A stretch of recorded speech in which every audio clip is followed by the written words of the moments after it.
Today we're going to install the KC HiLites off-road chase light, and I'm going to tell you why I'm never going to use it. Welcome to the Never Ending Weekend. Okay, first of all, what is a chase light? What are chase lights used for? I'm not even sure.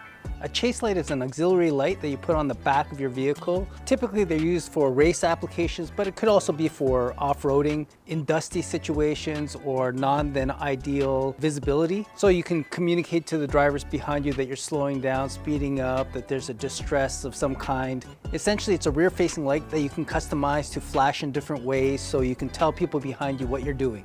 Now, I'm not gonna lie, when I first opened this, I ordered this a couple of years ago actually, when I first got the Bronco. And when I opened the package, I don't really know what I was thinking. I don't know why I was gonna use it, which brings me to the whole point of me never using it. I thought it would just be cool to have some chase lights on the Bronco, but I really don't know when I'm gonna use them. When I opened the box, I was a little bit intimidated by all the wires. I just kind of put it away in the box again. And to tell you the truth, I completely forgot about it. Until recently, I found it again in the garage. And still, it looks like a daunting installation process, but let's get through it. I'm gonna pair up this installation with a aftermarket auxiliary switch panel that I'll separate out into a different video. And all the parts that you see in this video, I'll put shortcuts in the description where you can buy the stuff that you might want if you're doing the same installation. So there's not much in the box. It comes with the actual chase light. It's made out of extruded aluminum. You can program them in many different ways, and we'll get into that a little bit later. Some wiring for the programming of the different types of modes you can have in the control box. A few hardware pieces, but that's pretty much it. Now the big question was, how am I going to attach this to the Bronco to make it look as stock as possible? What I came up with after a lot of searching and measuring are these brackets that I found on Amazon. Besides this one curved end, they're almost perfect. Let me bring it down and show it to you.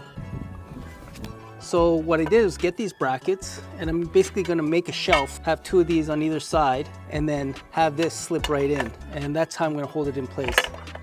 As you can see, that rounded lip that I pointed out earlier sticks out a little bit, but once it's mounted, I don't think you'll even notice it. And these holes are placed perfectly so that they match up with both of the channels on the roof bar and the back of the light, like so, kind of.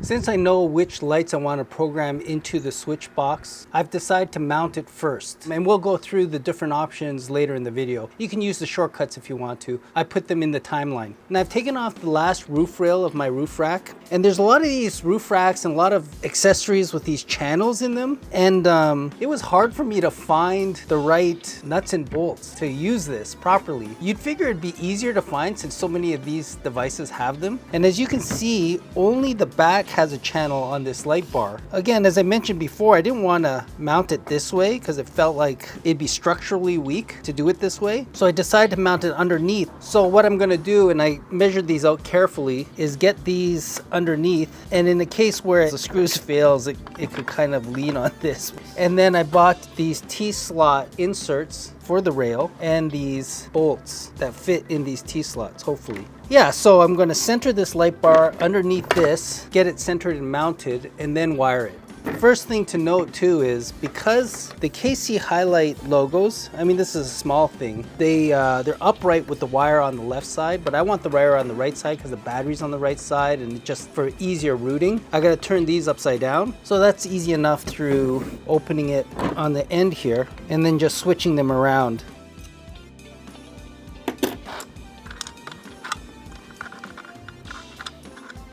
I really don't know how this is waterproof. To tell you the truth, I'm not sure if it is supposed to be waterproof, but let's hope so. So there, now right side up, the logos, if that's important for you. Now I take these slots and I put them in the rail. It's interesting why the ball bearing's on that side.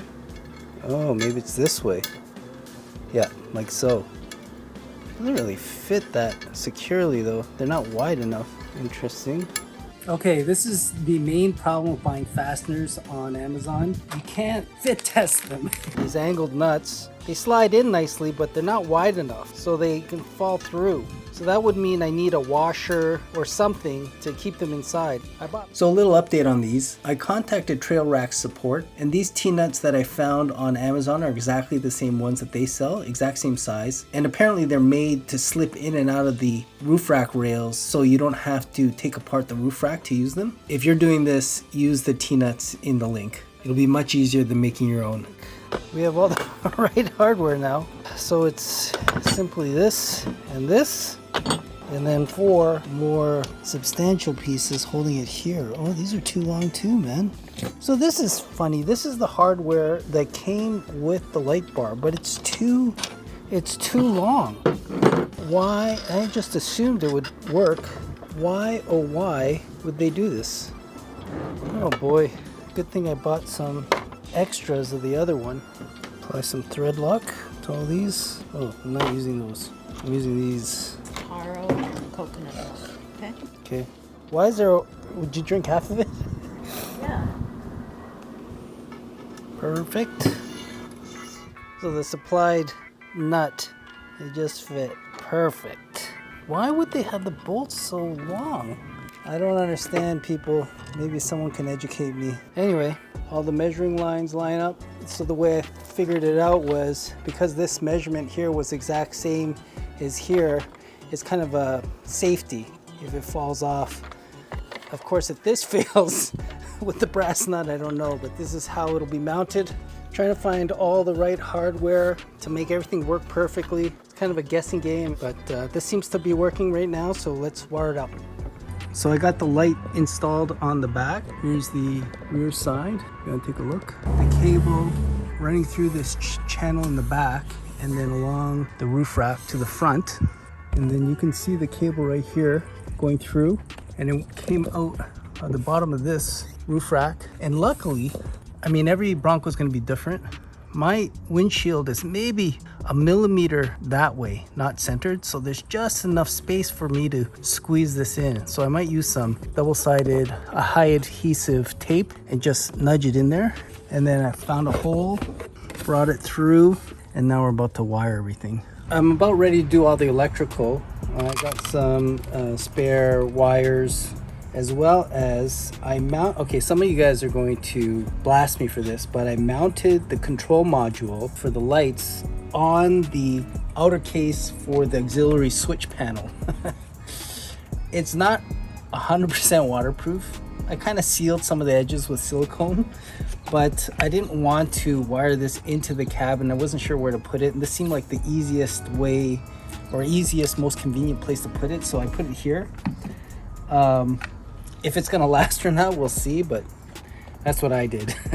I have some heat shrink. I don't think I'll need it because I have these, the soldering kit. Well, it's a connector kit that solders and seals at the same time. They're really good. Better than crimping and all that stuff, more secure. All you need is a heat gun.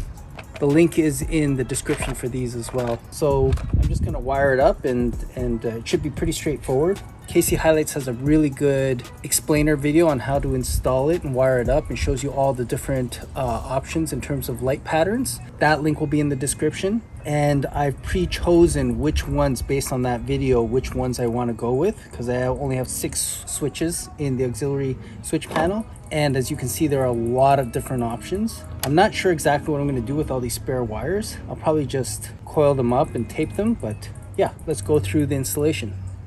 So as the KC HiLites instructions show, there are 4 wires, red, black, white, and green.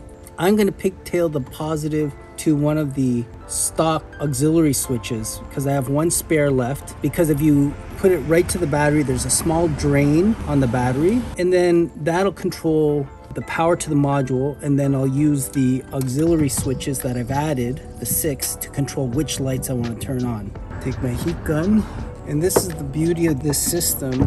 It has a little ring of solder that melts around all these wires. So not only does it stick everything together, but you get a visual cue that everything's melted and done. I always have a problem with butt splicing things, crimping them. They always come apart. And soldering, I'm not that good at. So these are kind of foolproof. The blue ring melts, so you know that it's waterproofing each end. And then you can also see the middle solder ring kind of melting into the wires too. So, and then make sure it's completely cooled off before you test it, but it's pretty much stronger than the actual wire. Okay, all these wires make it look complicated because it is. This is the switch panel. These are the 6 switches, numbers 1, 2, 3, 4, 5, 6. I've already mapped out the ones that I want to make active. So those I'm gonna plug in. The rest I'll curl up and put away. And this is something to note. I did the stock upfitter switches. I use these quick connects. And these came in handy because I switched things around to make them a little bit more obvious. So I moved them around, and luckily I had the quick connects on so I could just take them on and off. And I put the chase light on a stock upfitter switch so that doesn't draw straight from the battery. And then which lights turn on is controlled by the aftermarket auxiliary switch panel that I added on. Okay, the moment of truth. Did a lot of wiring and connections. This first test. Nope. Oh, something's happening there. Okay, finally finished. This is what we did.